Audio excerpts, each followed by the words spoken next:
Good Tuesday morning, a very busy morning that is around the world. You have a terror investigation underway after a truck plowed into a crowd in Berlin, Germany, killing 12 people.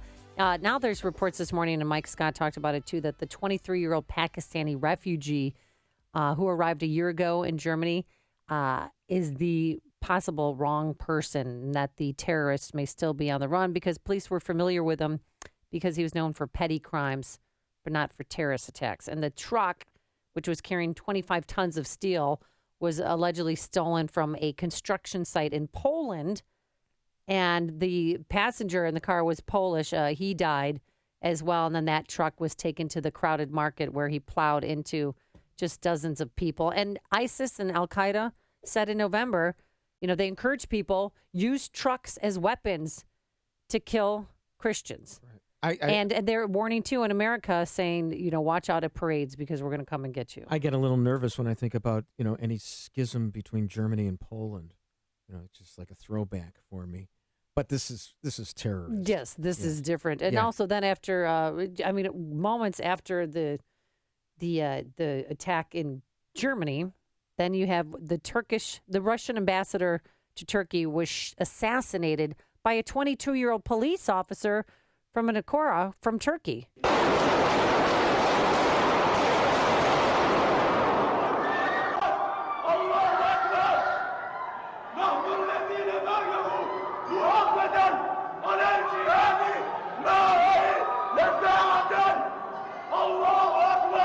He was screaming, Allah Akbar, God is great, and don't forget, this is for Aleppo and for what happened in Syria. I can listen to it, but I would not look at it.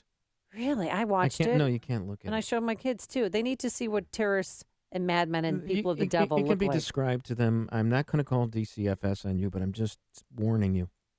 Oh, you're warning me. Okay. Yeah. So the big question here, though, is how will this affect the evacuation crisis in Aleppo? With that and much more. And also, the Chinese drone has been returned. Sure. Let's welcome back. After they stole it. Yeah. Let's welcome back to the program Jed Babbin, former United States Deputy Undersecretary of Defense. Good morning, Mr. Babbin. How are you? Well, so far, so good. How are you guys? Well, good. So how is this going to affect the evacuation crisis in Aleppo? Probably not much. The evacuation crisis is a crisis created by Russia and by the Syrian government. And where basically they're not going to change what they're doing. They've been basically bombing the heck out of Aleppo and killing a lot of people there and trying to kill the opposition to Bashar Assad. So this really doesn't have anything to do with it. The assassination of the Russian ambassador in Turkey and the terror attack in Berlin are unrelated events insofar as those particular countries are involved, Russia and Syria. But the fact is that, we have a situation where Turkey is not effectively, but directly helping terrorist groups. They're keeping a lot of terrorists there and giving them homeland and home base.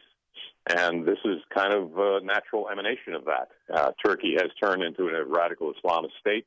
It is no longer a reliable ally to the United States. And so far as the attack in Berlin goes, it's a foreseeable effect of what happened in the refugees, entrance into Germany. I mean, there were like 1.1 million of them who came in, and many of them, most of them, I'm told, are men of military age, and there are a lot of them who are radicals. So this is kind of what you have to expect, and it's certainly not going to discontinue. It's going to get worse. Yeah, and in Germany, it was the first mass casualty since they took in 1.1 million refugees. Do you think they're going to change their vetting process now, possibly?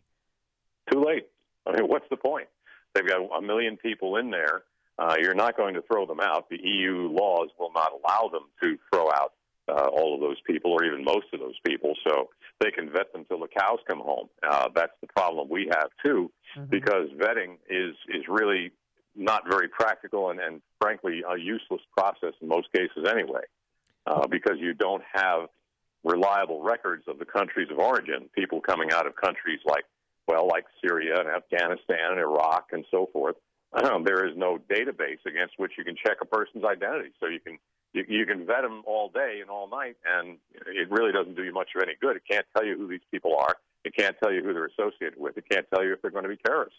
Forget about the current refugees. you actually have problems with second generation or, the sons of immigrants. So there's already that problem, who are committing these crimes. But let me turn your attention to China just for a second. I don't understand the niceties of diplomacy and the kabuki theater that is played among nations, but we know that Trump's overture to Taiwan was seen by a number in the international community as kind of an aggressive thing, or not part of the way you conduct business.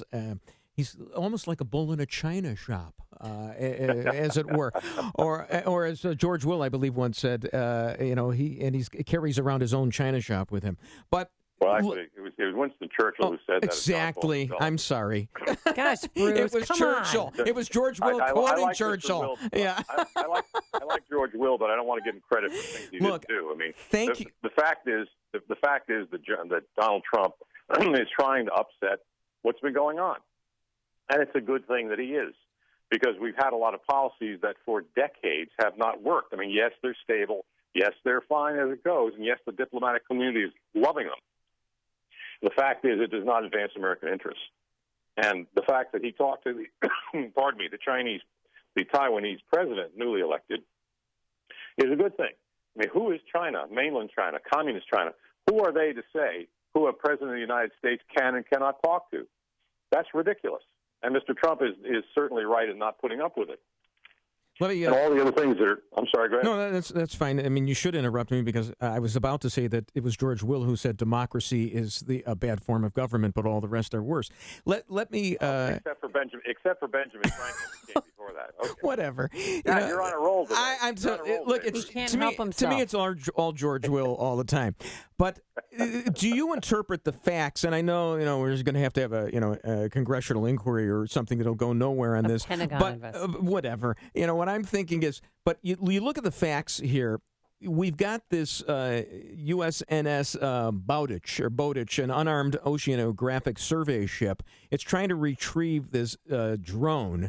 And then this Chinese Navy submarine rescue vessel launches a small boat and seizes the vehicle. They're, of course, saying they're not stealing it, and they did their stealing in a responsible and professional manner. So, well, they both have gross different interpretations of what this was. I mean, China said that it was a friendly consultation between China and the United States, so they gave the drone back. Amy, we're talking to somebody who knows the difference between Benjamin Franklin and Winston Churchill. Funny. So wait a minute. Let's talk about friendly and confrontation. Okay, this is what the Chinese Ministry of Defense said. After friendly consultations between China and the United States, the transfer of the U.S. underwater drone was smoothly completed. Did they steal this? In your opinion, based on your years of experience and your ability to separate a George Will quote from Benjamin Franklin, do you believe, sir, that this was stolen? Well, of course it was, for heaven's sake. Okay, It didn't jump itself on the ship. It's an act of piracy. Let's call it what it is. Mm-hmm. They came up to our drone, which was on the surface. They stole it. The USNS Bowditch is not an armed vessel. It's not a combatant warship. So they couldn't do anything about it. And the Chinese just sailed off with the drone. And, let's talk about what the drone might have been doing. Well, whether or not it was on a spy mission or not, and certainly a drone can carry an awful lot of stuff on it, whether it's on a reconnaissance mission or ocean measuring ocean temperatures. Whatever it was, the Chinese had the drone, still have it, as far as I know, and they're cracking it open. They're finding out what sensors are on it, how good they are. They're able to reverse engineer our drones and whatever else is on them. And quite frankly, they're able to find out what the drone found out. But here's the thing. Well, CNN said they turned the drone over. But here's the thing. I mean, trying to we paint always believe CNN. Don't we? Right. Paint the picture. If you paint the picture, the Chinese Navy submarine knows it's one of our drones because you've got the Bowditch right over there. I mean, they know it is, so they know they're taking something. Am I right about this, or do I not understand what the facts of the case? No, you're absolutely right. They knew the drone was being operated off the Bowditch, and they came up to it. I don't know if it was a submarine that seized it. I don't believe it was. It was a surface ship. I thought it was a Navy submarine. Anyway, whatever it was, they came up, they stole the drone. Okay, one last They quick probably have to thing. cut the cables. We have to go because I've wasted time, quoting people that I don't even know. This is boring. No, here's what's interesting. What people in the United States don't realize is this is 50 miles northwest of the Philippines. Right. This is, it's international waters. It's not like near, it's not like Right, part of mainland China, we're talking about, right? Think about this, guys. They were talking to Rodrigo Duterte, the new president of the Philippines, who's been sucking up to China recently and trying to say, well, maybe I want to be your ally instead of the United States ally. They're sending him a message saying, we're strong here. The United States is not, so you better stick with us, buddy. And that's a very unsubtle message to him, and that's another benefit to them. And it's that kind of brilliance is why we have Judd Babbin come on the show. Thank you so much, Judd. Have a wonderful blood, sweat, Christmas. and tears. George Will said blood, sweat, and tears. Okay. George Will quotes later. Yeah. Thanks so much for joining us. Said, don't give up the ship, right? Right. Okay, never mind. Until you see the whites of their eyes. Judd Babbin, exactly. Thank you, former United States Deputy Undersecretary of Defense. He joined us on our turnkey.pro answer line.